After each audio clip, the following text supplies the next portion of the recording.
right, welcome. This is the first ever episode of Caleb Golston podcast, and I'm very excited to be with you today. Got a real life ghost producer coming up in a few minutes, probably about 20 minutes, and we'll check in on some of the stuff going on in that world of ghost production. Really strange, secretive world. So we're going to get a firsthand account.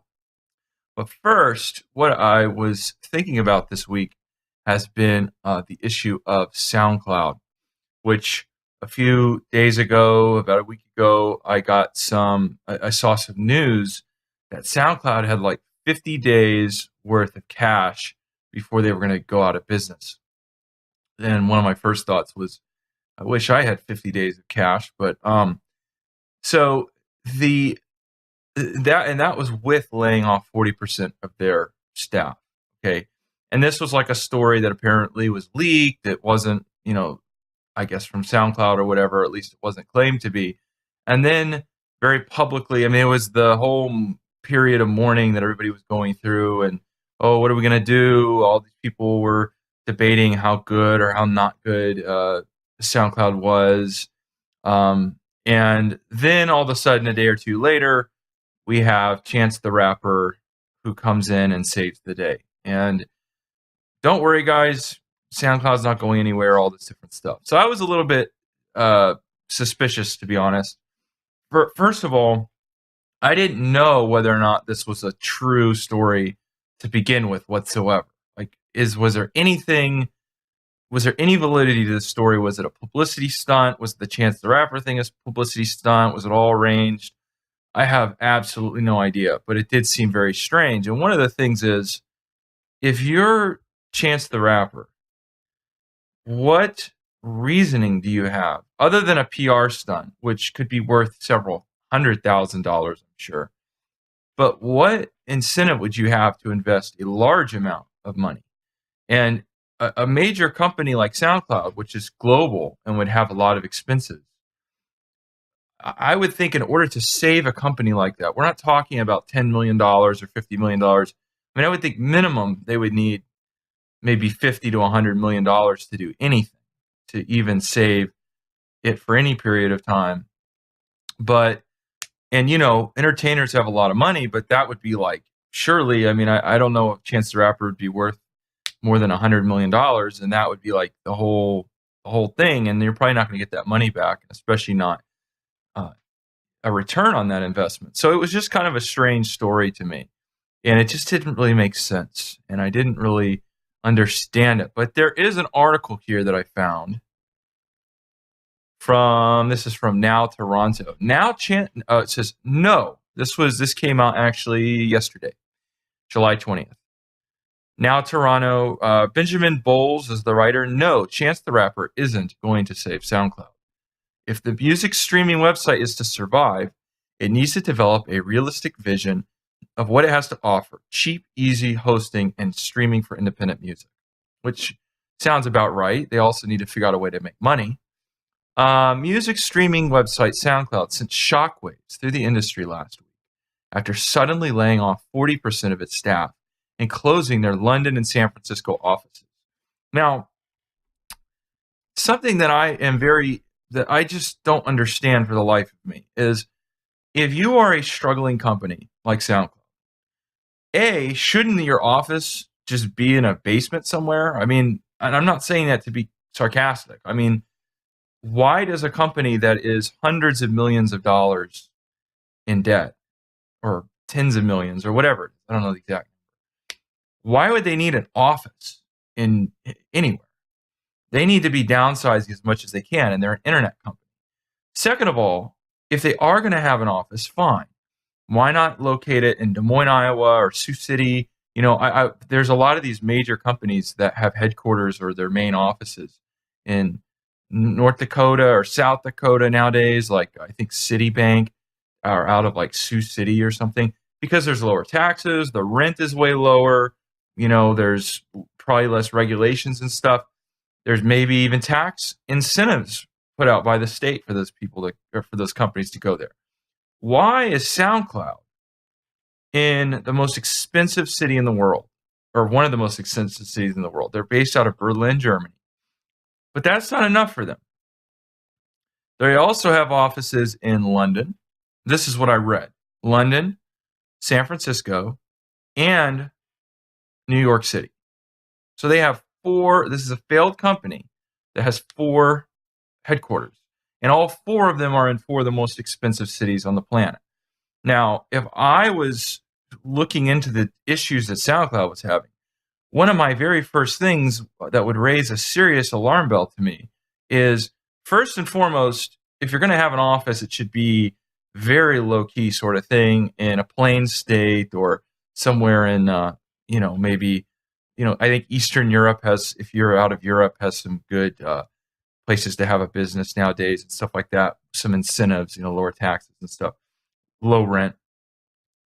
But to be out of these extremely expensive cities, to me, it's just a terrible business decision. It doesn't make any sense to me.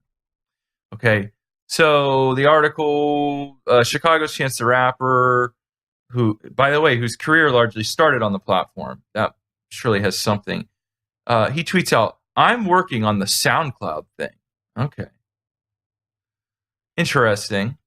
And then basically he goes in. I'm not going to read the whole article. And apparently they work something out, right? But that seems very difficult for me to believe. Again, that a single entertainer, unless they were like Oprah or Steven Spielberg or Jerry Seinfeld, who have like $1 billion, it's really hard for me to imagine an entertainer being able to save SoundCloud. It says that the last big scare surrounding SoundCloud's finances was in January, when reports emerged that it would run out of money before the end of the year. The crisis was averted after the company managed to secure another $70 million of debt financing, which makes the newest round of panic all the more concerning. Chance the Rapper may be successful, but there's no way he's sitting on the kind of cash needed to help bail out SoundCloud. That's exactly what I'm thinking. Okay, so basically it just goes on to say, I don't see anything here about it being a publicity stunt. It's probably not when I'm just thinking about it, but it was a very odd story. But so here's the thing. Okay, and you can read that article on nowtoronto.com. Here's the thing. In order to have a business, okay, a lot of people are saying how great SoundCloud is for artists, or they complain about it. They say they don't like it for whatever reason. That is irrelevant to the point. If you run a business, you have to have a profit. And you have to have a steady profit. You cannot just be based upon goodwill, or the fact that people like you, or the fact that people want to use your platform, or the fact that somewhere down the line you may make some money on your idea. I mean, you can do that if you're a single individual like myself who has various ideas that I kind of have going on, and my life doesn't depend on those being successful, but I always hope that someday they may be. But a company that is bringing more and more debt, has employees, has taxes to pay, all that sort of stuff, and apparently taxes in multiple places probably, because they're buying offices in the most expensive cities in at least 3 different countries. So, whoever, and I'm not exaggerating about this office thing. To rent an office in Manhattan or wherever it was in New York or San Francisco, single-handedly would have to be $10 to $20 million a year. I mean, just to rent an apartment in those places would be $2 million. So surely they're just losing money like crazy having those offices. But they have to have a business that actually has profit. And as far as I can tell, SoundCloud hasn't figured this out. And this isn't a brand new company. I saw that they were founded in, I think, 2007. Let's see. 2007, I think.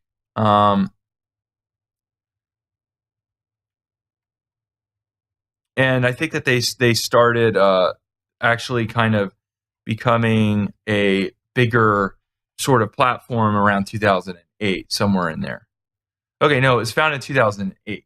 No. Founded September 2007. Coming up on 10 years. Now, look, from what I understand, I don't think that they've ever made any money. I don't think they've ever netted any money. Okay. That's just from what I understand. So they've got to figure that out. And 10 years down the road, you've got to have that sort of thing figured out, or else it's not a business. It reminds me of that show, Restaurant Impossible, where they have, where Robert Irvine would go in and he would find these restaurants that, quite frankly, the market had spoken in most cases. There were some exceptions. We're not talking about all of them. But in most cases, the market had spoken, and there was not a market for whatever restaurant it was. People didn't want that type of restaurant, or they weren't interested in it. They didn't have good experiences there. And simply going in and doing the things that Robert Irvine was doing when many of these people were like $500,000 in debt. The reality was he was just prolonging, giving them another 6 months before they were going to go out of business. And so my question with SoundCloud is it just time for them to just go out of business and to just close up shop? Because I don't think that the online content monetization thing, I don't see it getting easier. Like SoundCloud was essentially the only game in town. I mean, that I know of for artists. And that's changing. There are more and more companies online than ever. There are more options than ever. And so what I'm thinking is that they should probably just go ahead and close up shop because they never figured it out. And back to the example of the Restaurant Impossible, oftentimes what those restaurants the owners would say, well, we have these customers that come in every day. They really like our restaurant. We have customers that are loyal. They come and they like us and, this and that. I remember one episode where a lady had a coffee club, and they would come in and essentially like half of her restaurant of booths were taken up for the entire morning by these crossword playing regulars that would buy like $1 10-cent cup of coffee. And then the owner, who was so appreciative of these people because they were these customers that were in every day, they got free refills of coffee, which I understand. I'm all for free refills of coffee since it's not really a expensive thing to make, or it's probably a cup is probably 2 cents or something if you buy it on an industrial level. But the thing that she wasn't considering was the opportunity cost. That if all they do is they come in there and they buy a cup of coffee, you'll make a tiny bit of profit off the coffee, but you're losing out on tables that people would be buying $20 meals. And she was giving away like pastries to these people. And this was a while ago. I'm not remembering exactly. And her words were always, well, but these are my best customers. They really like the restaurant. They like me. They like the family, that sort of stuff. And I'm thinking, yeah.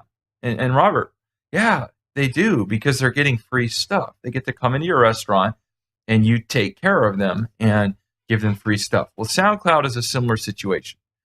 A lot of people that I've seen online, the stuff that they're saying is things like, oh, but we like SoundCloud so much. Oh, it's done such a good thing for artists. Oh, it's a great platform. I'll never forget about it because it was my first place I put up my music on. That stuff is great. I don't really understand why SoundCloud couldn't reduce their staff to like 15 people. And I'm not being flippant here. I really mean this. I'm not really, because when I first started using SoundCloud and now, there's like very little different about the platform. I mean, it's essentially the same thing. I mean, I guess the sound quality may have gone up a little bit. There's more space. And I know that they have to deal with the copyright stuff. And I know that a lot of people were very mad about that. There's a lot of people being kind of mean-spirited about it too. I mean, I don't wish anything ill on SoundCloud. I'm just putting it out there that I think that they're avoiding the inevitable. And I think that is silly, and I don't. And I think continually coming out in the press and saying, "Oh, we only have a little bit more money. Oh, we need another bailout." It doesn't make any sense because they don't have a business model. And I know that they're having issues with the major record labels who expect them to police the copyright stuff. And I understand that's really complicated. I had a track that their robotic sensing thing, it's a completely original track, something I made completely on my own. I thought of the idea and made it in like a day or two. And I put it on, and it got flagged. And it said that it was another track, that it clearly wasn't. I think the only similarity was like there was a percussion instrument playing the same rhythm, and it sounded something similar to the track. But again, this was a very generic. It'd be like if it got flagged, if there was a shaker in the background, that's what I'm saying. Like, this is a very generic sort of thing. So it gave an option, I think, to like figure out the situation, and like I think they were gonna like they could contact the artist in question that they thought it was a copy of or whatever, or was up their content. And I didn't do it. I thought to myself, you know what? I don't know who these people are, and one of the last things in the world I'm going to do for a song, especially like this, it's not a hit song, it's never going to be a hit song, is I am not going to go on to, or I'm not going to make them aware of the fact that the automatic detector thing thought that I copied their song, because I don't know who they are. And for all I know, they could accuse me of copying their song. As trivial as it may be and as untrue, they could accuse it just because they think they could make some quick money. I mean, people have ideas about that stuff, and they don't realize like the reality that they would never make any money. They may just assume that, I was some big artist. Who knows? But I wasn't going to make a thing about it. So I could still see it on my SoundCloud where I can't listen to it. So, so a lot of people were complaining about SoundCloud for stuff like that. And, I don't have a record label, or at least not anymore. And, definitely not one that gets a bunch of support or anything. I don't put out radio programs of show or like a music podcast where I have other people's copyrighted stuff. And so I could understand how if you were in charge of a big podcast and you wanted to post your sets or your radio program on SoundCloud and it got flagged, even though everybody sent you those promos and were giving you exclusive or giving you permission to play them, I could understand how that would be frustrating. But at the same time, I thought it was an overall decent platform. My only point is that I just don't see anything moving forward with SoundCloud in terms of them having enough money or having a business model. It just doesn't seem to make sense to me. So I don't know. Are they going to be able to continue on? I mean, I guess they could continually kind of get these bailouts. And, but that's not a good business model. It's not a very satisfying business model. And they have all sorts of issues with certain people's, not liking the platform. One of my thoughts is somebody going to come out with an alternative platform, because SoundCloud continually has these issues. They keep having people, they keep having statements that they're about to run out of money. Are they just going to finally, at some point, someone is going to say, okay, well, there's obviously an opportunity here. A leaner, meaner, more user-friendly, or I don't even know if it's user-friendly. I think it's more the industry doesn't like SoundCloud as much because they have so many copyright problems. And especially with, with their own music, which I can imagine them being, not too happy about. So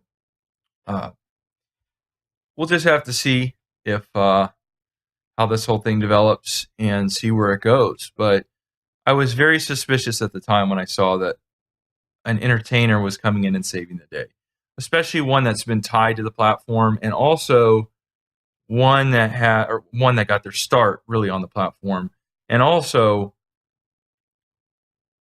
somebody who was just seeming like they were like had a phone call and everything was figured out.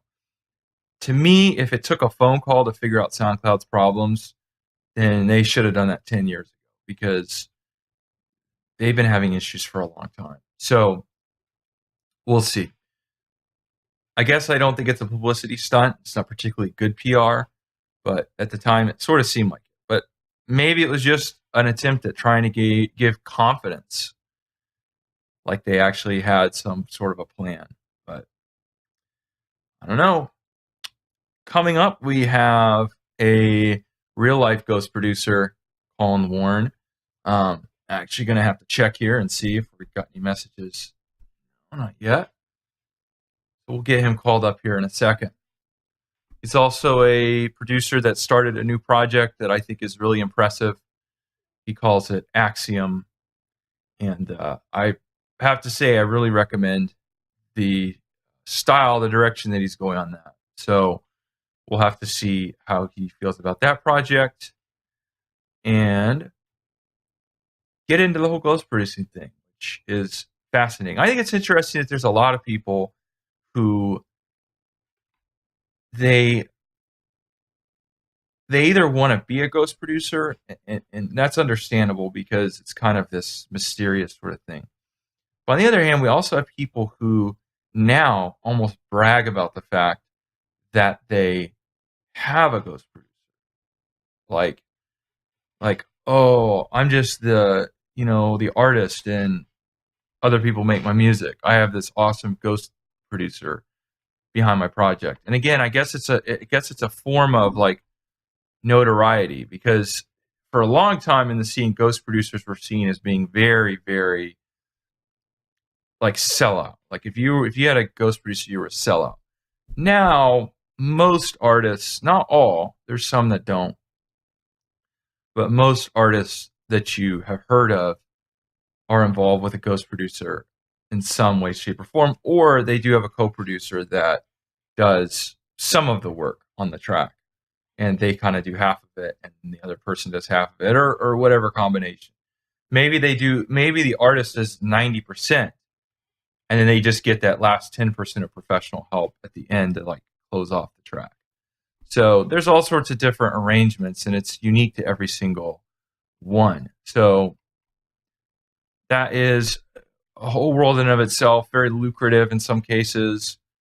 You have some of these producers who have like these gigantic contracts, and I read like there was a rumor that Martin Vorwerk, the most famous EDM ghost producer, may have gotten up to $20,000 or something for a hit song, and I don't doubt it, because the thing is, if you can get a really big track, then if it plays really heavily on the radio or on DJ sets and podcasts and stuff, you can easily go on tour then. I mean, you only need one song to be famous, and then you can get a tour, and then each night you're making $10,000, $20,000, $30,000 of profit.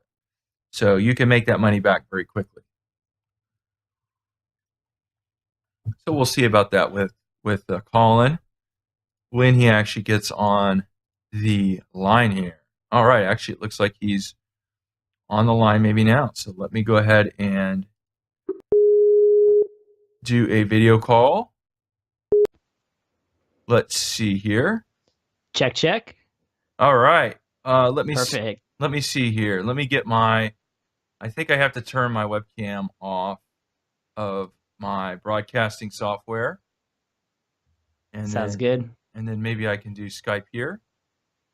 It's always the technical setup is the fun part. Yeah, that is. Let's see. Your video's turned off. Let's see. There we go. Okay, mine's up, I think. Yeah. Can you see? I can see you. Let me see if I can put my video capture back. All right. Whether or not you can see me, yep. I am on now on the broadcasting software. Awesome. So perfect. I was actually just introducing about the whole ghost production thing, and mentioned how you had the new project, Yep. Axiam, and and was going into that we have all sorts of different like types of ghost productions where people will like not do the original artist won't do any work whatsoever, and they'll just Yeah. like purchase a track, which is probably the most controversial one. But then you have like I think there's some people that probably do almost even up to like 90% on their own, and then they Yeah. have like a tiny percent of professional help at the very end. And I'm not Mm-hmm. going to name any names because I don't have solid data, but I do think I could probably categorize a few different people in the different ones. But anyway, welcome to the Definitely. show. Yeah, thanks again for having me. Hope to drop some bomb ass production knowledge and maybe just some behind the scenes. And yeah, I guess throw the questions your way, and I'll do my best to fend them off and give you guys some awesome value. All right. Well, first of all, how did you get involved in the ghost production world? Why did you choose that? Yeah, it was. I guess it's a long-ish story. So I guess immediately the main reason why I got into it was because being a guy who just puts out a lot of music, at least my current workload, I'm not sure, I guess, how much background you've got into, but for at least the last year or two, I kind of put myself the challenge of, okay, let's see if I can make a track or two a week. And then, okay, I'm putting out tracks this quickly, fairly, without not too much problem. So I say, okay, maybe 2 to 3 tracks a week. So now I'm putting out fairly quickly. The problem is, though, when you're putting out this many tracks, you tend to have a big backup of hard drive of songs that you've made that you'd like to put out in the world, but given that you can only email various YouTubers, blogs, and various other outlets for sharing music, you can only email those channels maybe a few times a month. Yeah, it's probably a good yeah, idea not to interview or not to email too often, which I think there are people that probably do. Exactly. So that was kind of the main reason where I started seeing myself, okay, I'm creating this huge backlog of tracks. I really want to get them out there. And initially I was just like, okay, I'm just going to release them every single week. But I was noticing, okay, it's not really getting a whole lot of exposure. So then the idea of, okay, ghost producing came up. So initially I was like, no, I want to be, above that. I want to be the guy who's putting his name to his tracks. But eventually I was like, okay, the end goal was, okay, I want to get these tracks heard. I really don't care how they get heard either way. So I figured, okay, let's give this ghost production a try. And of course, making a little money off to the side, really, that's never a bad thing. So I figured, okay, I'll take a few of my tracks, put it on, at least there's some of these, you can easily Google these ghost production websites, and then put it on a couple of those, see if anybody buys them up. At least that way, I'm getting some of these tracks that I'm making way faster than I can go ahead and do promo emails, anything around them. So that was the main reason, jumping into it. And then obviously seeing, okay, people are actually buying it. Again, I don't know people, at least people on their end, at least what the reactions are from their various audiences and everything like that. But at least that way I know, okay, all these tracks I'm making, they don't just sit on my hard drive, never to be heard by the light of day. And you can make a little side income doing something you love as well. Yeah, so that's kind of how I got into it. Yeah. It's a lot of money, isn't it? I mean, ghost producers make a lot of money. I would say, I guess I would say they make a lot of money in the sense that the amount of time you put into making a track, let's say, because at least for me, it takes me about 4 to 5 hours to make a track. I can make anywhere from like $200 to $400. So let's say, I guess worst case scenario, I'm making about $50 an hour, which is definitely much better than minimum wage. But I will say not in that Seattle though. Oh, this is true. But I will say that even though, yeah, okay, on the face value, like, okay, the amount of time you put in, plus for me, I mean, I wouldn't mind making these tracks maybe for free. Yeah. But it's not very reliable money, if I could put it that way. Like, you can put your tracks out, and you make these, 4 or 5 hours, no problem, like, sweet. And the guys on the ghost production channels, they really like it. But a lot of times you end up waiting around for anywhere from 1 week, which is very rare, all the way up to like 3 or 4 months before the tracks get sold. So when they do get sold, it's a pretty great return on investment, especially because you're making something you love doing and people are paying for it. The problem is, though, it's not a very reliable source of income because, 1 month you can make, $600 or $700 because you sold 2 tracks.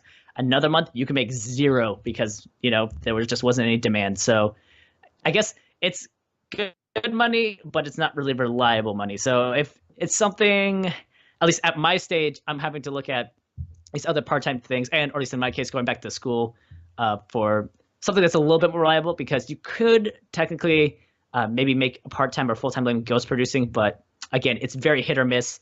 Uh, it would be something where if you could get yourself aligned with a studio that does Yeah. ghost productions for an established client base, I think that would be your best way. If you're looking for a ghost production to do, if you want to do a full-time thing, getting it with an established studio would probably be best. But at least in my case, and for I'm assuming what your most of your audience is, maybe casual producers. If you don't mind the occasional, okay, $300 for like pocket change for maybe a night out or something like that, it's definitely a fun way to do that and do something you love while making a little bit off to the side. Well, this is the first episode.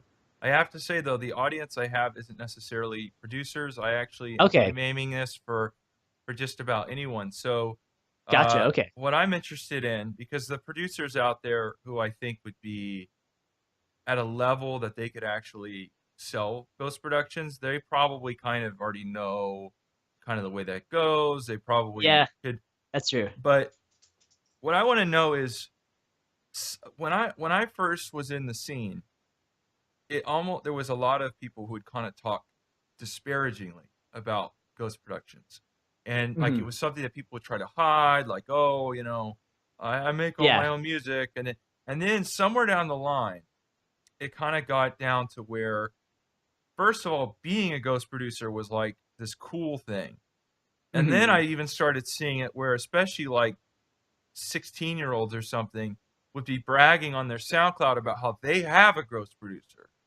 Like, I Huh. don't make any of my own music. I have a ghost Yeah. producer. See, And at least my take on it, it seems like if you're the person making the music, it seems like pretty cool to be a ghost producer. At least maybe again, these 16-year-olds, 17-year-olds, maybe they know something I don't know, but at least it would strike me as if I was had somebody that was making music for me and I was throwing my name on it, it wouldn't be something I would want to be bragging about. But again, yeah, those are just my 2 cents. Maybe these guys know something I don't know about it. I don't know if maybe it has to do with like it's like a consumption thing. It's like I'm this kid that can buy a bunch of music and put it Mm, up, and I'm going to be a big time DJ, and I don't care about like it's kind of like trying to hmm. brag about not doing very much work but being successful. Like those people that Yeah. like have an Instagram and they just like post pictures of their fancy cars and stuff, and they don't like Hmm. that their parents gave them or something. Hey, I don't know. Yeah. Maybe that I don't Yeah. know. I don't know what kind of a thing, but I would armchair speculate that I don't think they would maybe necessarily go out and say, "Hey guys, I'm ghost produced," because I mean, then that kind of gives away their cover. But I could definitely see people who, yeah, have the sort of money, and they obviously want to get into. I mean, the trend's kind of dying down now. I mean, it's still going so much strong. It's not as maybe big as it was when Paris Hilton decided, "Hey, I'm going to come a DJ." But yeah, for people who are looking to get into the scene of DJing, want to have uh, start establishing the name. I mean, let's be honest, there are definitely DJs who make it purely through their chops, but another big mm, way is if you have your own original tracks to do it. If you have, yeah, you have your own original tracks. I mean, that's a huge selling point because not a whole lot of other DJs uh, also produce their own material. I mean, the trend's starting to go to toward that now, but it's few and far in between. So I think that would be kind of the main incentive if I were a guy, and just putting myself in their yeah. shoes, for instance. Uh, yeah, if I were like, okay, why would I even want to be ghost produced? It'd be okay. This is something extra I can bring on top of being a guy who can mix between two tracks. Yeah, I guess my whole thinking is just it was just some sort of a way to be kind of like, because people were criticizing it, it was almost like, oh no, it's not bad. I have a ghost producer, and forget Hmm. about all you. I have the money to get a ghost producer, and I'm cool and all this stuff. But Hmm. it's definitely true. I mean, nobody's getting DJ gigs based on their DJing skills, at least not on Hmm. a not Yeah. on a national level. You may be able to get Yeah. something in your local city, and that's Hmm. great, but that doesn't really end up helping you that much.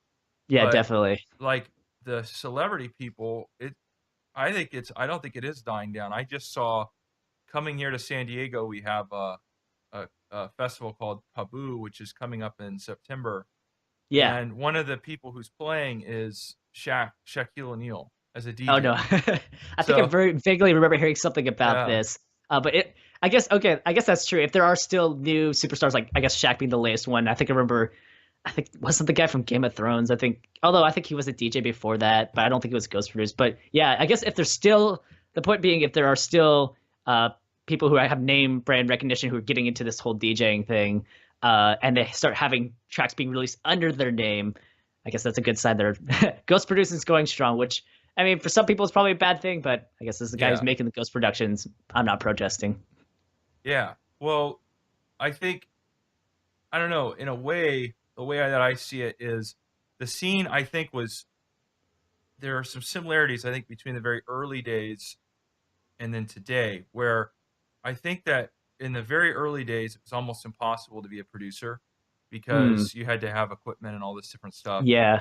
And then it got a little bit easier. And I'm not going to say that the quality was lower, but Mhm. when sometimes when I listen to music from like 2002 or 3 or 4 or something, I think it would have been easier to download a program and make that music quicker. And then Mhm. now the digital Yeah, I stuff is really gotcha. accessible, and it's getting back to the point where even though it's widely available, the talent Mhm. level is getting so high that once again we're getting to where it's not reasonable that many people can actually be a producer full Without time. putting it, yeah, without Yeah, putting it like the 4 5 years it takes to get at least exactly. ghost production main stage level. Yeah, I could definitely see that. At least on your, at least on the point of like maybe 2004 2005. Again, I haven't at least tried exclusively producing with any of this stuff, so maybe I guess just because of the nature of computers, maybe there was only so much memory or CPU those things could run at. So the kind of bit what seems like basic now could have been them pushing their computers at the hardest. So That's at least true. my intuition would have been it may have been just as hard then as it was now. But then again, this is me armchair speculating because I Yeah. have not done that part. So you could be just as right as I am in that regard. Well, the other thing is I think the structure of the music back then was Yeah, that simpler as too. well, and it Yeah. was more repetitive. And I don't necessarily think that that was bad, but I'm just saying I think that it was an easier structure, I think, to start making. Now there's some complicated stuff. Sometimes I'll be listening to a track from then and I'll think, oh wow, that I can't imagine them making that back then because Yeah. they would have had the less tools and stuff. Yeah. But At least some of BT's old stuff comes to mind. yeah. Definitely. So uh there's the whole there's the whole money thing, which you're saying that you're not making $1 million a year, which Oh man, uh it's. I would say for anybody who thinks it's something that you can make a decent enough living on, again, you have to be one of the maybe a few hundred. That's my rough estimation of producers who work exclusively with the studio, because most of the stuff that is consistent will come through that. Outside of that, if you're someone like myself, hey, I have good enough music chops to post my tracks I made up on libraries that people can buy.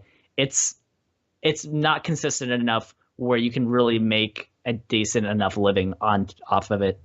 okay. So basically it's good for when you're in college and you need a little bit of spare money, but Yeah, it's not, and it's better than working at Starbucks or something. No offense to yeah. Starbucks. Oh, I'll give Uh, that. I'll give that. Yeah, definitely. Because again, you just do like the okay, how much do I make per hour? At least how quickly yeah. do you make tracks? It's at least for me. Again, I like, and I think this is kind of the same for a couple other ghost producers I've spoken to. But again, I haven't spoken to all of them, so it could be different from situation to situation. But for my case, yeah, that's kind of the perspective I've taken from it so far. Yeah, and then there's definitely a big market for it, I think. There's definitely people buying it. And I mean, overall, there's lots of transactions every day Mm, of ghost productions, whether it be from a smaller time person like you or all the way up to the big people like Martin Work in the electronic music scene, or even you can go to the pop music scene, and I'm sure there's people involved with that that are making even way more money. But yeah.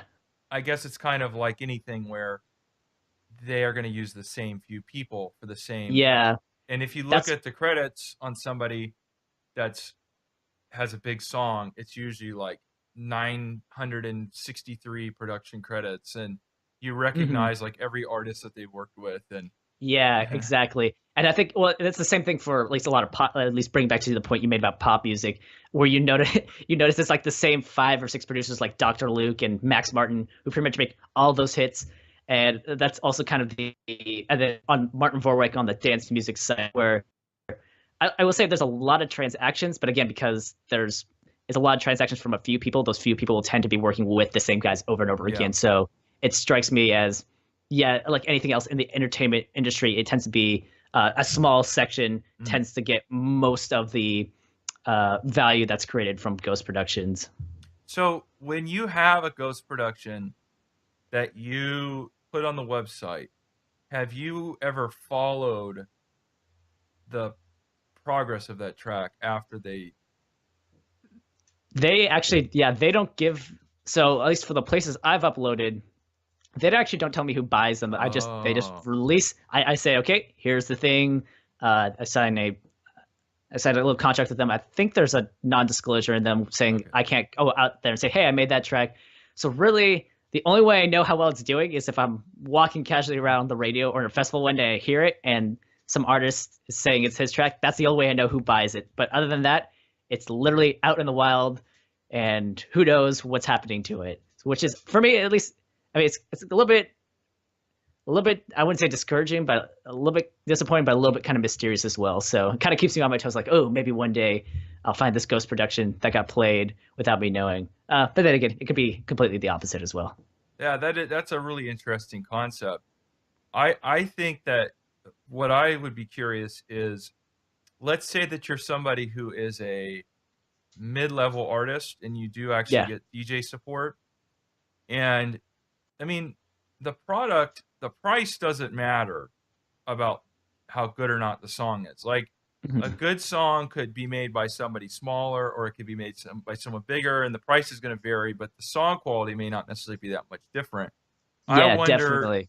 if any of those mid-level artists, maybe they have a ghost producer, maybe they have a budget where they can buy like one giant track a year from, Martin Vorwerk or whoever, but maybe then they take a little bit of extra money on the side and like buy some of the smaller ones too.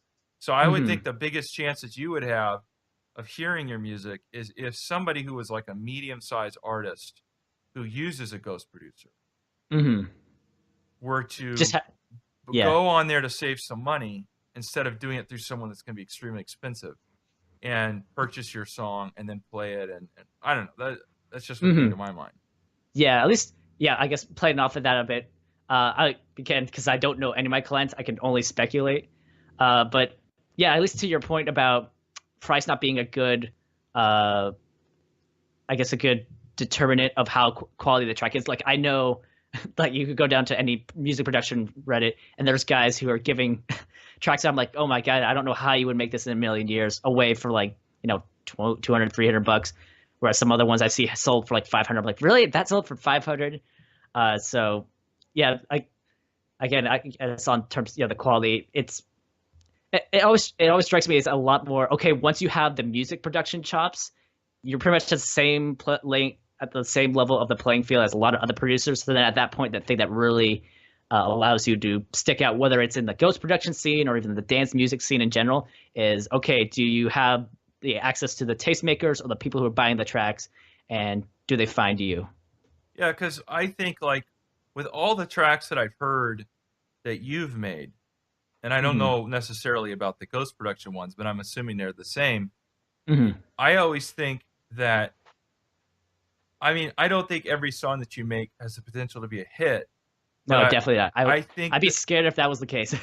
but I think that there's virtually no song that I've heard of yours that if somebody played it live or something, Hmm. it's not like people would be. I don't think anyone would think twice about it. Is what I'm trying to say. Yeah, So be like, yeah, gotcha. if you were just a mid-level artist and you were just looking to fill out a release schedule, it Hmm. seems like an easy way to get some tracks out quickly that you may not even think were going to be a hit necessarily Hmm. would be to Yeah. go and get that versus some $20,000 song. You know, Hmm. I don't know, because a lot of artists probably want to have something put out like once or twice, once a month or something around that. Yeah, I think the release schedule, at least I think taken off of, I think Garrick's is like 1, 2 to 3 times a month, and I think some artists are getting. I didn't see. I think about once a month is at that level. So I think again, I think it would be great if we could. There was some a person who buys Ghost production tracks who would go out and say, okay, Oh, this yeah. is how I think about it. Because man, that would be for I our think Ghost I could producers like, find okay, some of this is those guitar people. guy. I think I could I don't find know. them. I think I've I'm seen sure. people I'm bragging sure on you could. SoundCloud. I'm sure you could find them, but I don't know how much you could get them to talk Yeah. explicitly about what their methodic process is about buying tracks. But at least, yeah, the narrative you paint, like where, yeah, they have a budget. Then they buy like one hit track from like an A-list producer like Martin Vorreich. We're like, okay, there's a high probability of this one blowing up because it's made from a guy who's made a lot of hit tracks. But now I got a little bit of a budget where, okay, I need some other releases, so I buy from the mid-tier guys. Because hey, okay, they're feeling for the set, and hey, maybe one of these will blow up more than the other one. So Yeah. I would be surprised if that was the case. Yeah. And by the way, I had said earlier that the cost didn't necessarily make a difference. I'm not implying that like Martin Vorwerk, who puts 100% into a certain track, if he's thinking it's going to be a hit and he has these connections and stuff, I'm not meaning to imply that you have less of a chance or the same chance of having a hit with that. But what I mean is like you can get a really good haircut at Sports Clips if the person who's cutting your hair is good, and you can get a bad one by somebody who may charge more that may not be that good. I guess that's my point. Well, my point is that there's no particular reason why the price would have to equal how good it was or not. I think the main thing you're paying for is, okay, I'm paying this guy more because he has a higher probability of putting out a killer track given his track record. So again, because the nature of creative, at least music but art in general, is that, okay, not everything is going to be a hit, but given this guy has a good track record, I'm going to pay him more because he'll more likely give me a higher track, or he'll more likely give me a heavy hitting, memorable track. Whereas, yeah, the reason why there be guys like maybe mid-tier level along my lines is that, okay, yeah, many of these guys, actually, in fact, I think there's some producers I listen to who might produce tracks better than Martin Vorreich, but they're not quite as consistent as this guy, so that's why they may not charge as much. And again, they don't have the same connections as Martin Vorreich, so they may charge a little bit less just to get their name out there. Yeah, and I think that the other thing is, if you're an artist, you don't necessarily need a hit every month. Like we were saying, like even I guess you said Martin Garrix does 3 a month. And I think it's actually more along like the lines of 1 a month, but at least it goes to your point, yeah. But here's the thing I think is funny about that is I couldn't name 12 Martin Garrix songs, and yet so there's some that he's putting out that clearly are not don't have the same potential as some of the bigger ones. And exactly. My guess would be that he would know when he put certain ones out that this isn't going to be as big as some of these other ones, but I need to put something out this month. Maybe I'll do a free download. Maybe I'll whatever. I don't know. But and a lot of like music, at least I'm being a little bit on the artist side and having some insight into that. A lot of it is you're releasing a track a month. Not so much that because okay, this one's gonna be hit, these ones are not gonna be hit, but because you're releasing all of them because you don't know which ones are gonna be hits. Yeah. So you need to release one a month, so that way you're increasing your probability of having a hit just because you're releasing a lot more. Yeah, I think that's a good point too. So the consumers, I don't think care for the most part. This is kind of okay, so there's a dog. Yeah. My bad. Is it a wild dog or is it? No, it's family dog. Okay. These are the last words you hear from me. Hey, I'm gonna play one of your songs while you're dealing with that, if that's okay.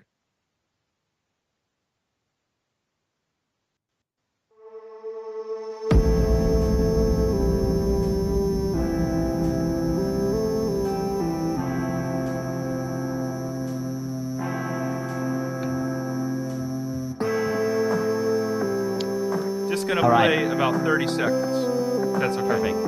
Yep, I go for it.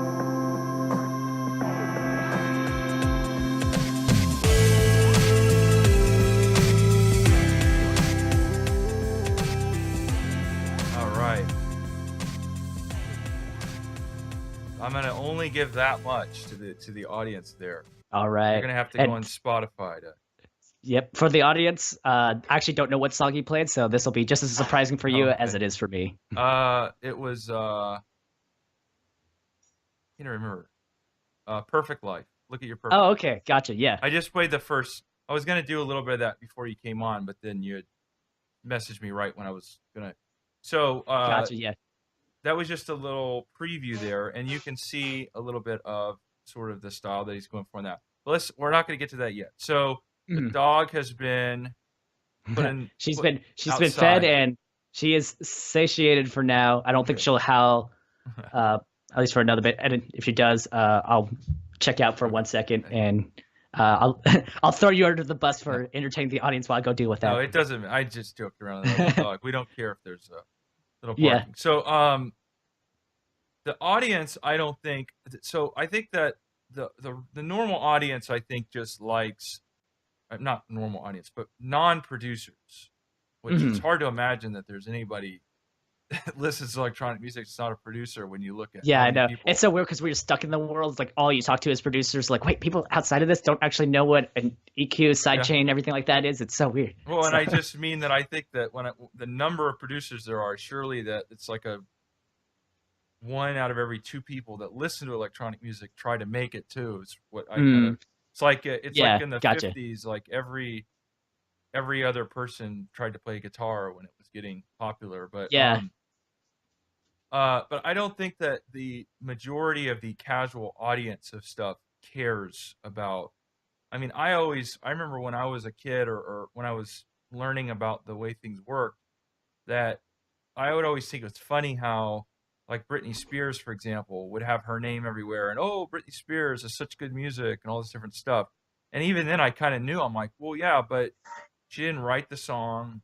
I mean, and I don't know if she did or not. I'm not trying to say she doesn't write any music, but hmm I think some of the early stuff, at least, she didn't write the music, she didn't write the song, didn't play the instruments, didn't, uh, you know, just hmm sang basically, and yet that was the highest credit of the track was for her.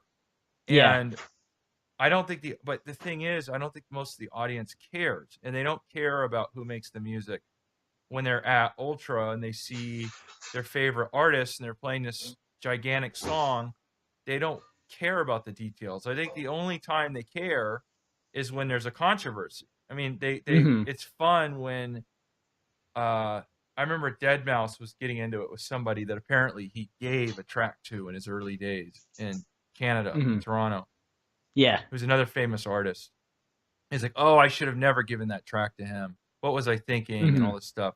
I think that's the only time the casual audience cares. Do you agree with hmm that? Uh, I mean, given that DJs in general, they're already playing a lot of tracks that they haven't even made in and of themselves. I think it's by the very nature of, at least within the dance music scene, that people probably don't care as much about who's making the tracks as someone like, let's say like I have a hard time hearing anything. I'm not in the rock industry as much, but I rarely hear about these sort of disputes over, oh, did these guys really make the track, or are they like hitting play in the background? It Yeah, seems like, yeah, it seems like more for the dance music side of things. At least it strikes me as the audience, they, at least rightly, they don't, like, they're just there for a good time, good vibes. They just need some good music. If the guy on the stage made it or not, as long as it's fitting the vibe. Whereas it strikes me as more the people who are playing like actual live instruments. If they didn't write any of the things off the top of their head, they'd probably be a little bit more controversy. But then again, you bring back the Britney Spears side of things, and that's kind of a weird kind of middle ground between like dance music and like rock side of things. So I would say, to at least whether the audience cares or not, I think it really depends from industry to, or yeah, genre to genre. And again, it depends on what the artist is claiming to. Like if they try to paint themselves as, hey, I'm making all the tracks, obviously those fans will care a lot more than I think someone like Tiesto, who's more like kind of a lifestyle guy who I think we can probably pretty easily say, okay, he's not making all the tracks or he himself's not making all the tracks. yeah, He's just more he's curating I guess a bunch of a vibe, a certain musical timbre that caters to a certain style or a certain dance type. yeah, yeah, yeah. I think that's interesting. You mentioned Tiesto. It reminds me of there's an old video. It's one of my favorite videos. from the behind the scenes of electronic music, because Yeah. electronic music has very little, especially a while ago, has very little behind the scenes. It's something that had no media coverage for the most part, except for pieces here and there. But like, there was shockingly little information about Tiesto or Ferry Corsten, just minor documentaries. Probably in the Netherlands, there was a little bit more on their TV about these people. But like, Yeah. I've never heard of any of them being on like a Tonight Show or something. I mean, there's just very Not little. even. No, and but the thing is, they are pretty big stars and stuff. But I saw Mhm. this documentary, and I guess it was a Dutch documentary, maybe, and it showed early on with Tiesto and Ferry Corsten, and even then, it was very funny. And every time I see a picture of Ferry Corsten in the studio with somebody, he's Yeah. always like hunched over the computer, and it's almost looks to me like almost like territorial. Like he like dominates the computer while the other Mhm. person stands behind him. And I've Yeah, seen just this on kind of. multiple. It's like he's at the computer hunched over, and then Tiesto's Mhm. standing over there, like kind of Yeah. like doing little movements and like listening to it, which I think is a Yeah. valuable thing too. But I had a studio Mhm. session the other day with somebody, and it was funny because I found that exact arrangement where he was like hunched over and I was kind of sitting to the Yeah, in side, the like back. throwing You were the out. Tiesto. No, yeah, but I was throwing out like information to him, Mhm. Yeah, and I and think at least yeah, on that point, I think the Chainsmokers do a similar arrangement where if you, I think it's Alex, the I guess the one without the glasses. I always get their names mixed up. But I think he makes a similar comment where, and at least see people discuss it, where it's always him in the music production tutorials. It's always him going to like the nitty gritty details, and then his friends always sitting off to the side. There's a similar arrangement where you have the guy who's like so into the details and maybe doesn't have quite as much context as what works in the real world, what doesn't. So that's where you see someone like Tiesto, or maybe like you in that studio session, or his, at least in the case of Alex, his friend, they'll be able to bring a little bit more context to say, okay, this sounds good, this doesn't sound quite as good, and that way they're able to kind of steer the guy who at least knows how to do kind of the hands-on technical stuff in the right direction. yeah, and I think that arrangement when you're actually in the studio with somebody, first of all, as I'm sure you know, and you basically do your own stuff, but Hmm. um the if you're going to work with somebody, the chemistry is very important, and I think that naturally kind of, I'm sure, like with Ferry, I'm sure every time there's a studio session, he's at home, he feels the most comfortable and confident in front of the computer. Hmm. Whereas I wouldn't feel confident in front of the computer while somebody else was like, I would rather be standing, walking around, thinking, listening, and working on it from there. Other than the actual writing, when I'm like Hmm. writing the song, I would be at the computer and stuff. But the funny thing was, we were using Ableton, and I was like, I could not figure out how to work it. It was just like, Yeah. it was Yeah. the weirdest thing. I felt like I was like learning how to use the mouse for the first time. It was like Yeah. I think. wiggling around on the screen, Yeah. and I was just like, I have no idea what, like, and it made me like, and then I was like, I don't even want to do this. So anyway, I think that when you see that though, like you're saying with the chain smokers or whoever, I'm guessing that that's a good chemistry. It kind of naturally works out though, and it kind of Hmm. settles, and they get into that flow, and that's probably a good thing in a way, because Hmm. you don't really want two people like, you don't really need two people with the exact same skill set, in my opinion. I mean, it doesn't really help to have that. But Yeah, definitely. so there, so okay, let's so I think the ghost production stuff, is there anything else you want to say about that before we talk a little bit about your program or your new artist? I don't. I think we pretty much nailed it. Like, okay, what's, I guess, kind of behind the scenes? What do you consider ghost produced? What is it? And I guess how angry should you be when you find out your favorite artist has been ghost produced? Yeah, I think you pretty much right. nailed all those on the head. So I'm sure the audience out there, though, if you guys have any maybe particular questions we want to discuss, you guys will definitely leave them in the feedback.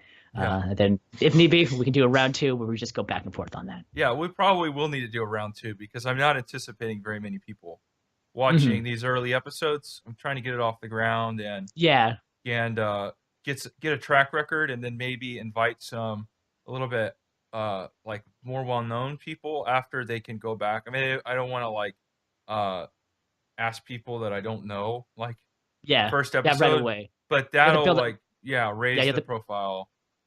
and Yeah, they can definitely. Yep. go back and look at the track record and see, okay, this guy isn't, like some radical person that we don't. Yeah. Yeah, it's like, okay, he's interviewed all these guys Yeah. beforehand. He's not going to completely make me look like a weirdo the entire Yeah. time. Okay, I'll give him a chance. Yeah. So anyway, though, not that you're not a good guest, but I think that it'll Mhm. do more justice when we actually would have an audience Mhm. too. I'm so hurt, man. I'm And so no, hurt. no, I'm no, like, I I'm didn't just gonna explain that the right way. But what I'm saying is, it will be better when there's a larger audience for our discussions, I think. And then also, I hope to change it to a live format as well, and maybe have a comment section and all that. But the Mhm. problem is that I got to take it one step at a time. So, Yeah, definitely. uh, the Axiom project, I was Mhm. familiar with your previous work as DJ Vu, and Yeah. I like a lot of that and all that. I never was a huge fan of the artist name, to be honest. Yeah. That's just me. And that's also one of the many reasons why I was considering a new side project. Yeah. So, and I mean, I know that you probably came up with that when you were like 14 or something. It's like that in the email account. So Yeah. don't even want to see that one.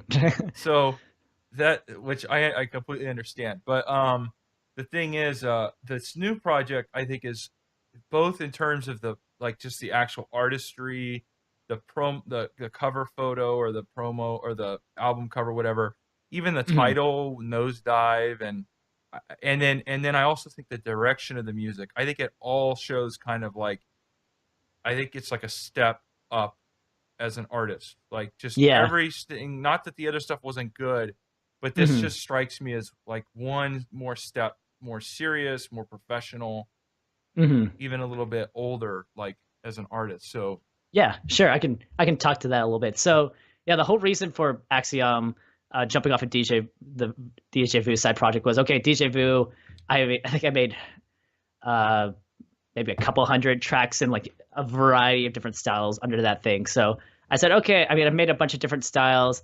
I'm kind of getting sick of this name, and at least for the last couple of years, I've been kind of having this idea of okay, I've really like I've made so much dance music that I've been getting so sick of it that I've been actually veering to listening more alt rock stuff like old Linkin Park, like Switchfoot, that sort of stuff. So I was at least my at least the idea that was bouncing around in my head was okay, I kind of want to fuse maybe like the music I grew up on with the stuff I produced just hardcore for 3 or 4 years, and instead of because there was a big trend, or at least when dance music really started picking up, there was a trend for again guys like Linkin Park where they took the alt rock and then they took that approach and then they started throwing dance music elements in it. Where I figured, okay, let's see if I invert the process where if I go from a dance music producer and then take that perspective and throw it into an alt rock context, what will that come out? And again, because it was so different from the DJ Vu stuff, I'm like, okay, I probably don't want to release it under this name. So I figured out a new alias, maybe kind of more of the kind of the brand, the look I wanted for the artist, and then yeah, that brought up Axiom and the first tracks that I released under. I would say his or my name. I'm not sure what the right way is to say that. I think that was a very good idea, because I'm actually really surprised myself that there. I'm surprised that we still have an electronic music scene the way that we do, where Mm-hmm. it's dominated by electronic, almost like purely electronic uh, roots. I mean, other than like there is some elements of rap and hip hop coming into it, which Yeah, I there's thought that definitely a lot. I thought Definitely a that lot. I'm surprised that Ultra isn't only that now. I'm shocked, but like It's slowly becoming that way. it, That and future bass, God, yeah. I think that's all they play now. Not in some heavy big room. Well, like I guess what I'm saying is the big room stuff. To me, most of that is rooted in electronic music. Like it doesn't have. Mhm. I mean, and obviously electronic music has a bunch of influences, but I'm just saying Yeah, I don't listen to that and think, oh yeah, this has a bunch of rock influence, or this has a bunch of rap influence. It doesn't have it just yeah. and I personally, electronic music is my favorite genre. So Mhm. I'm almost happy in a way that electronic music still has a lot of the real synthetic, sort of stuff. But anyhow, I'm Mhm. really surprised, just based on how I would have assumed the trend would have gone starting in 2007, 2008, where it became an American scene more and more. obviously Yeah. sharing it with the Dutch, but it's very big Hmm. with America too. I'm shocked that there's not more of that rock influence. Hmm. And in fact, I'm surprised that all the major rock bands aren't basically touring as half DJ, half. So anyway, I think that's a really good idea for what you did, and you may even be ahead of the curve. Hmm. And I think Hmm. I think it sounds good. I mean, I think that your idea, when you listen to it, and like I played that little clip, and people have to go on Hmm. Spotify to listen to all of it, but um, I think it's very appealing, and I can see there being an audience for it. So, have you gotten Hmm. a chance to promote your project, like with Hmm. DJs and playing live and radio? Yeah. So yeah, couple things. So it's been, at least in terms of the promotion side, it's been, I've sent it to a few blogs off the top of my head that I think would like it. But again, because it's not quite dance music and it's not quite alt rock music, it's been kind of a crapshoot about, okay, because it's not, doesn't really fit into the stuff you guys release, it doesn't really fit into the stuff you guys usually release. Like where am I promoting it? So kind of the approach I've been taking is, okay, at least first just put it out there, because I've had this bad trend of just making songs and letting them sit on the hard drive. So I put it out there, and then there was a few blogs off to the top of my head that at least they just have a wide range of music. So I figured that they bring in. So I figured, okay, send it off to these guys. And then to be honest, in terms of the promotion for this, I'm really not sure where we're going to be going. I'm going to be going in terms of approaching it. I figure, okay, at least build up the discography first. Maybe play some local shows with the style.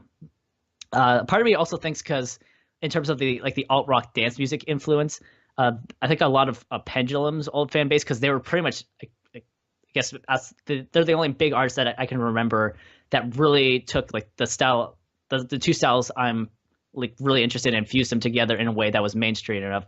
So maybe figuring out a way to find where those guys are and showcasing my music to them, because it's a style that's really familiar to them. Uh, and then outside of that, because again, it's something that I wanted to make because I didn't hear a lot of it. But yeah, it makes marketing a little bit tricky, because it doesn't quite fit into a nice little marketing silo. Yeah, and I've had a lot of frustration recently with promos in general, where I'm just not getting hardly any response not even in terms of them playing it, but in terms of I'm talking about in terms of seeing that a Yeah, promo has even there's been played. I'll go on a little tirade here. So it's like there's a Good, little good. tool. Yeah, there's a little tool, at least I use, called Streak Yeah. on Gmail, and that allows you. So when you turn it, at least you turn it on, it says, yeah, okay, you can track. So it tracks when you send your emails out who's opened it and who hasn't. So Oh I've wow, I said, didn't know that you could have that. yeah. So at least for me, it's like, okay, mainly used to say, okay, who do I need to follow up on? Maybe it just got buried in their inbox.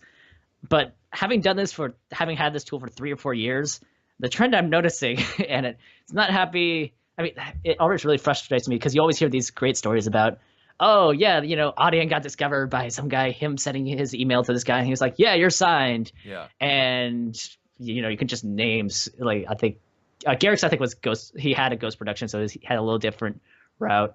I think Dyro was a similar way, but you just hear all these stories about, yeah, I emailed this guy out of the blue and I got signed there.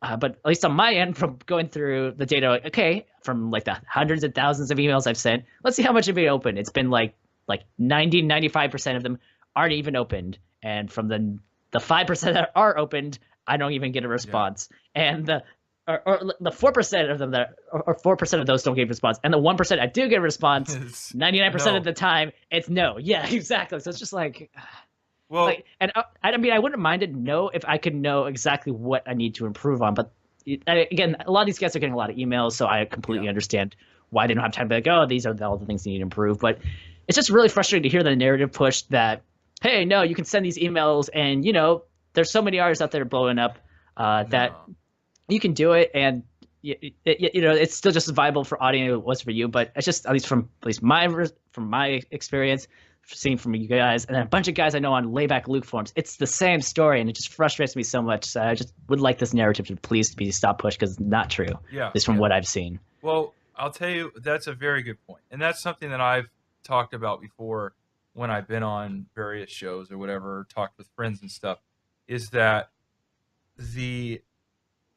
first of all, there are hundreds of thousands of people in the United States, or tens of thousands Mhm. of people in the United States who have won the lottery.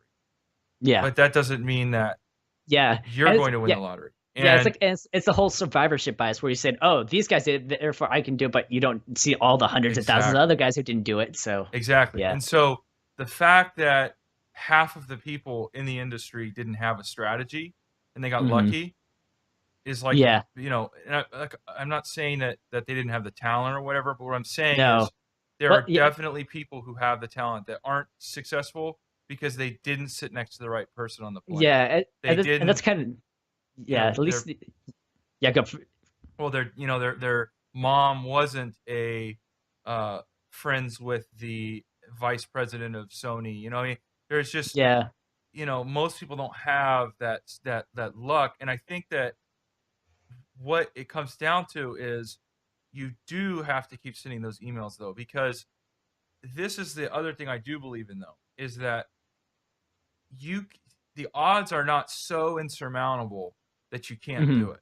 You just Hmm. have to you have to send over the course of your career 10,000 promos in order to Yeah. get that one. You must become a master email sender. Exactly. And seriously, and Hmm. I've had that strategy playing contests online where Hmm. I Gosh, yeah. realized Don't get one me. day that I don't mean remix contests. I mean like Oh, okay, quiz gotcha. contests or things and one of the things that I realized was statistically, if I did it enough times, at some point I was going to win. I mean, because Hmm.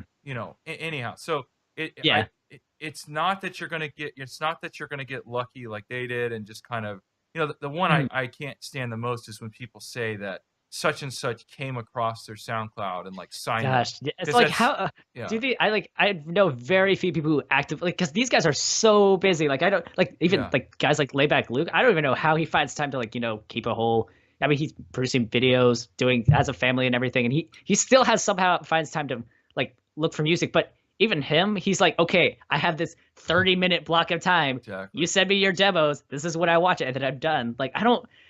I would really like to see someone who could tell me an artist who's actively looking through people's SoundClouds because I cannot find it No, anywhere. and sometimes I think that the narratives are also fibbed on the other side, where they'll say, "Oh, I was looking at this person's SoundCloud randomly," but what they didn't tell Yeah. you was that their music was featured on the front page of EDM Tunes or something. Like they Yeah. pretend that it was accidental, or they don't mention that part. So, but I Mhm. like that a theory that you use, because that's not a phrase that I'd heard. I know the theory, but I didn't the survivorship theory. Yeah. Yeah. I needed a name for Hmm. my theory behind Uh, it. So it's actually fascinating because there's so many concepts having gone through at least more of the music scene that if you go into at least if you go into like cognitive biases, there's just at least survivorship obviously being one. Uh, gosh, and I'm blanking on so many other ones.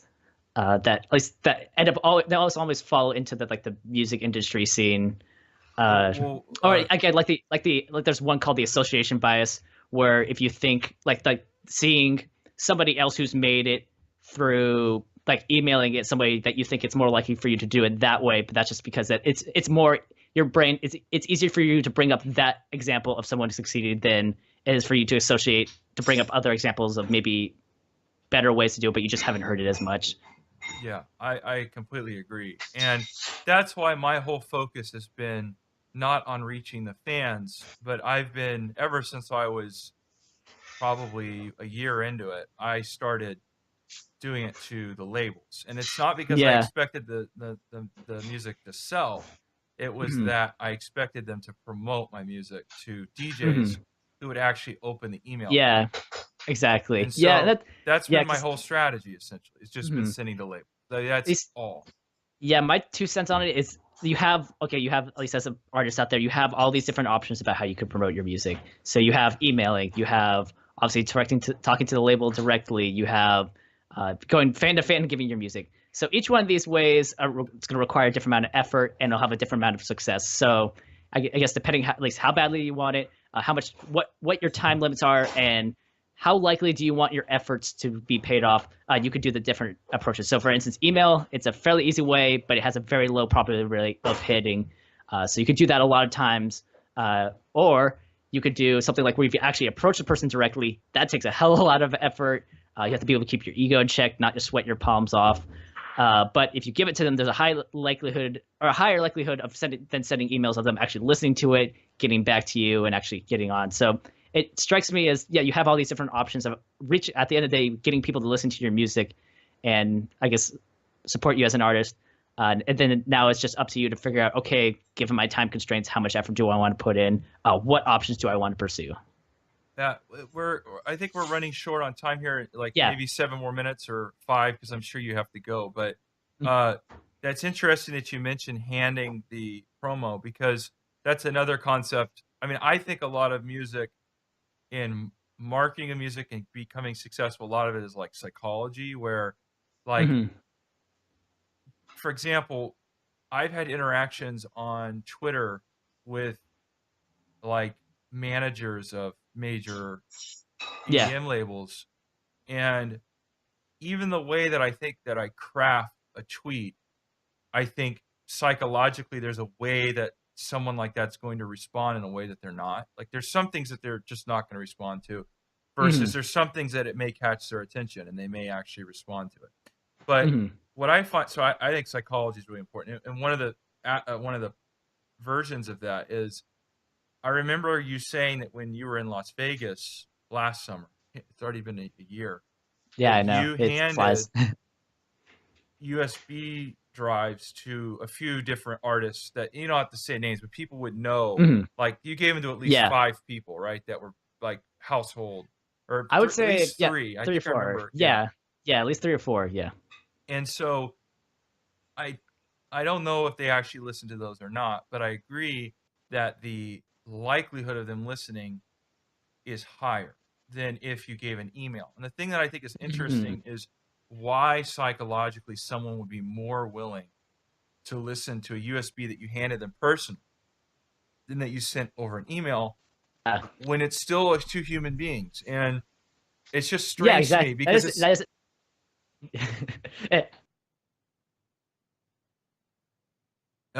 like, for producers who are really good at cold approaching, as opposed to self-selecting for producers who may be more introverted but can only muster out the courage to send an email.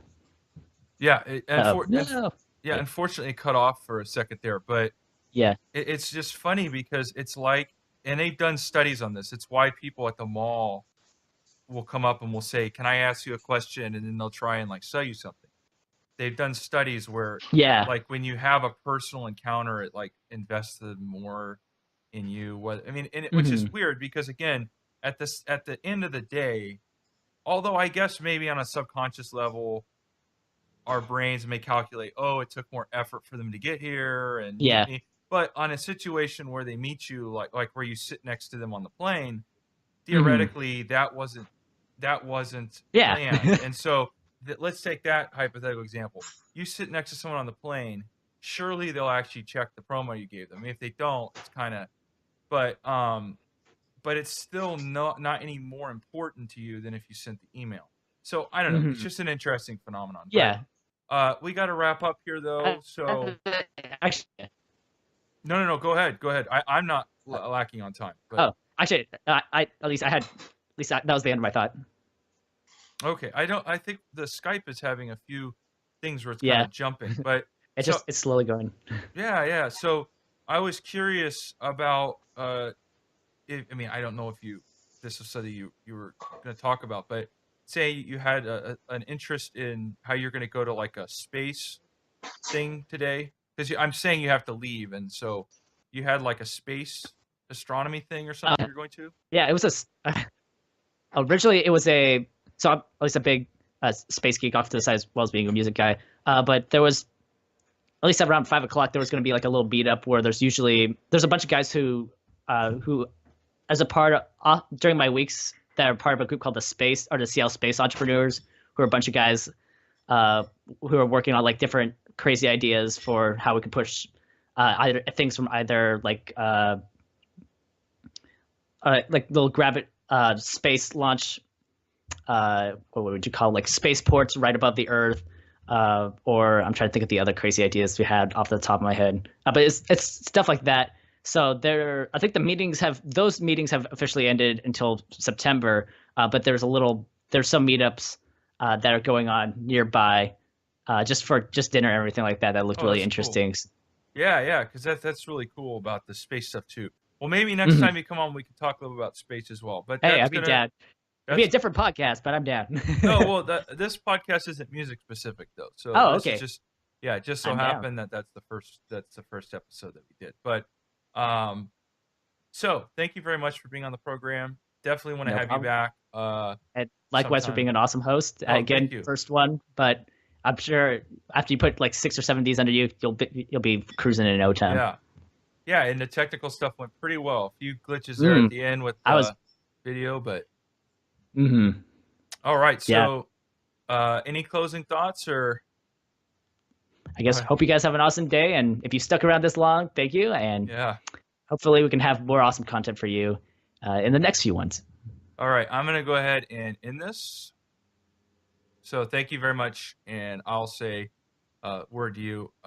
I'll send a thank you or something on the Skype later. So, all right. So that was, oops, take off the Skype on there. That was Colin. Weird, always weird to end those things off, but I guess that'll wrap up the episode for today. I don't really have anything else to say today. So thank you for watching, and we'll hopefully do another one of these again very soon. So thank you.